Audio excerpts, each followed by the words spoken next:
الحمد للہ رب العالمین والصلاة والسلام علی سید المرسلین وعلی آلہ وصحبہ اجمعین ومن تبعهم بإحسان إلى يوم الدین. اما بعد رب اشرح لي صدری ویسر لي امری واحلل عقدۃ من لسانی یفقہوا قولی. اللہم لا سہل الا ما جعلته سہلا وانت تجعل الحزن اذا شئت سہلا. عزیز بچوں، اللہ کے رسول صلی اللہ علیہ وسلم کا فرمان خالق الناس بخلق حسن، کہ لوگوں کے ساتھ معاملات میں ہمیں اس بات کا خیال رکھنا ہے کہ ہم جب بھی لوگوں سے کانٹیکٹ میں آئیں تو اللہ کے رسول صلی اللہ علیہ وسلم نے اخلاق پر اور مورل پر زور دیا ہے.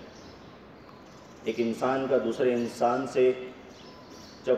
وہ کانٹیکٹ میں آتا ہے، معاملات کو انجام دینے کی کوشش کرتا ہے، تو وہ اپنے ہاتھ سے، اپنے پیر سے، اپنی زبان سے،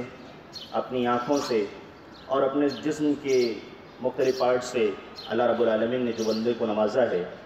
اسے وہ معاملات میں آنے کی کوشش کرتا ہے. اب اخلاق کی تعریف کیا ہے، اخلاق کہتے کسے ہیں، مورل کہتے کسے ہیں، اس کے اندر کوئی فکس ڈیفینیشن کرنا مشکل ہے، کیونکہ وہ جو سارے اعضاء، سارے پارٹس انسان ایک معاملات میں کانٹیکٹ میں آنے کے لیے استعمال کرتا ہے، اس کے اندر اس کو اس بات کا خیال کرنا ہے کہ وہ اچھائی کا خیال کرے، حسن کا خیال کرے، معاملات میں بہتری کا خیال کرے. اگر اس کو بات کرنی ہے، اپنی زبان کا استعمال کرنا ہے، تو اسے اس بات کا خیال کرنا ہے کہ اس کے زبان سے، جیسے کسی شاعر نے کہا تھا کہ تیری زبان و قلم سے کسی کا دل نہ دکھے، کسی کو شکوہ نہ ہو زیر آسماں تجھ سے. اگر ہم کوئی تحریر لکھتے ہیں، کوئی بات کہتے ہیں اپنی زبان سے، یا لکھتے ہیں، آرٹیکل لکھتے ہیں، تو اس کے اندر بھی ایسا نہیں ہونا چاہیے کہ ہماری زبان زہر اگلے اور ہماری قلم تلوار بن جائے. ہمیں اپنے قارئین کا، اپنے عوام کا، اپنے سامعین کا، اپنے ان تمام احباب کا جن سے ہم لنک میں ہیں، اللہ رب العالمین کی جو مخلوقات ہے، اللہ رب العالمین نے زور دیا ہے کہ ہمیں کسی کے دل کو ٹھیس نہیں پہنچانی ہے، چوٹ نہیں پہنچانا ہے. معاملات کہیں بھی ہوں، ایک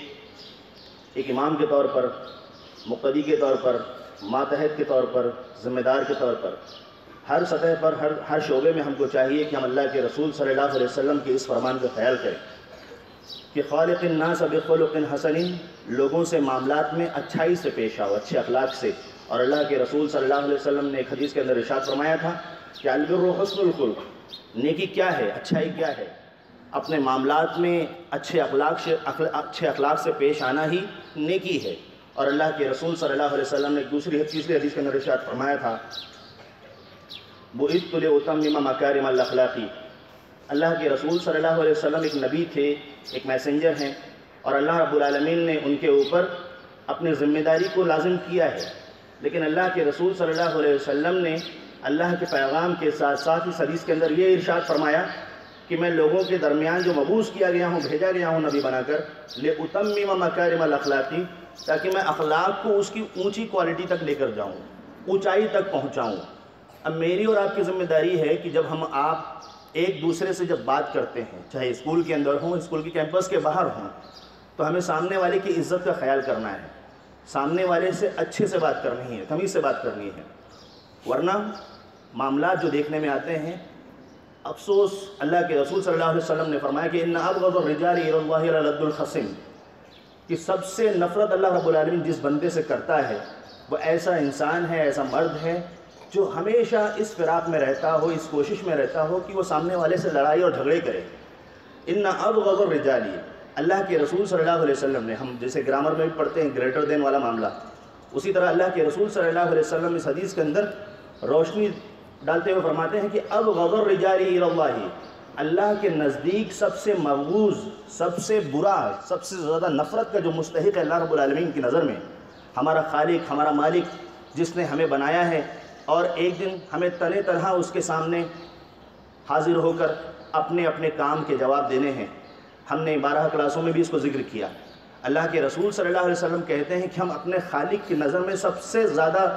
گندے اور سب سے زیادہ نفرت کے مستحق ہوں گے اس وقت جب ہم لڑائی اور جھگڑے پر زیادہ فوکس کریں گے. ہمارا مقصد اپنے زبان، اللہ رب العالمین نے جس زبان اور جس ہاتھ اور جس پیر کو ہمیں دیا ہے، جس سے نوازا ہے، اللہ رب العالمین قیامت کے دن اس کے بارے میں پوچھے گا،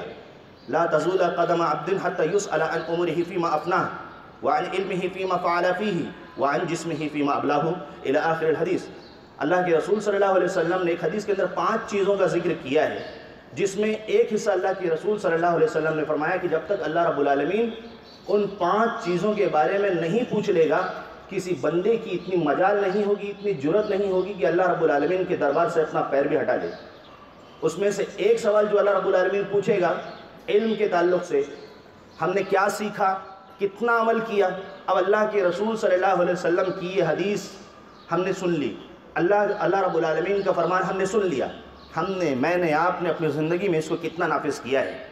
اپنے ڈے ٹو ڈے لائف میں اس کو کتنا اہمیت دیتے ہیں۔ اور دوسرا پوائنٹ اللہ رب العالمین جو پوچھے گا ہماری باڈی کے تعلق سے ہوگا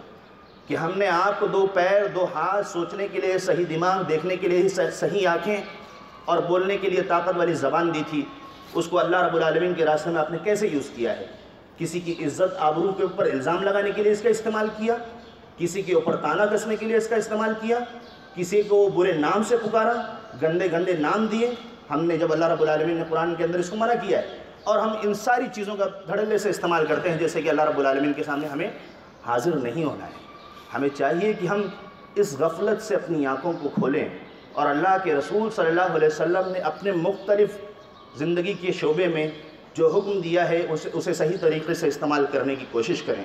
اخلاق کیا ہے؟ اللہ رب العالمین نے قرآن کے اندر فرمایا کہ وَقُولُوا لِلنَّاسِ حُسْنًا، لوگوں سے حسن سے بات کرو، اور حسن کی تعریف میں نہیں سمجھتا کہ کسی کو بتانے کی ضرورت ہے۔ خوبصورتی، اچھائی سے بات کرو۔ ہم اچھائی سے کیسے بات کریں گے؟ ہم بڑے کا خیال کریں گے، ہم چھوٹوں سے محبت سے بات کریں گے، لیکن ہم ان دونوں پہلو پر معاملات سماج میں کمزور نظر آتے ہیں۔ ہمیں چاہیے کہ ہم دھیان دیں، ہم بڑوں کا خیال کریں، اسکول کے اندر، کلاس کے اندر، کوریڈور میں، باہر، گھر پر، گھر کے باہر، رشتہ داروں میں، پڑوس میں، مساجد میں، مکاتب میں، آفیسز میں، جہاں پر بھی ہم رہیں، ہماری مسلمان ہونے کے ناطے یہ ذمہ داری ہے کہ ہم ہر طرح سے اسلام کی تعلیم کو حاصل کرنے کی کوشش کریں، ورنہ سب کے ساتھ شیطان لگا ہوا ہے، اور میڈیا کا دور ہے، جس کے من میں جو آتا ہے وہ پروگراموں کے ذریعے سے اسلام کے خلاف خرافات اگلنے کی کوشش کرتا ہے، اور ایسے لوگ بھی مل جاتے ہیں جو اسے